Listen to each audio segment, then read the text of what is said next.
देवांग दवेवरचे आरोप खोटे असतील तर स्पष्टीकरण द्या। निवडणूक आयोग भाजपच्या दबावाखाली आहे का, असा सवाल मुंबई काँग्रेस प्रवक्ता शीतल म्हात्रे यांनी आता विचारत सत्ताधाऱ्यांवर टीका केलेली आहे।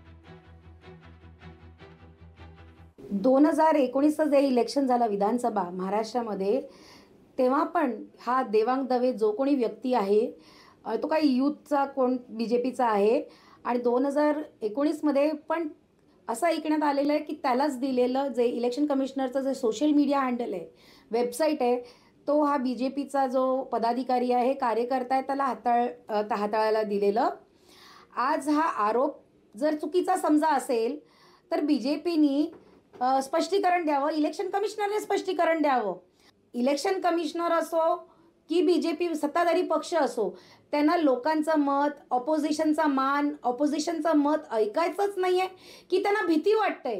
कारण इलेक्शन जर जिंकायचं असेल किंवा लढायचं असेल तर त्याला एक जिगर लागतो। लोकशाही मराठी ऐका, पहा, जागरूक रहा।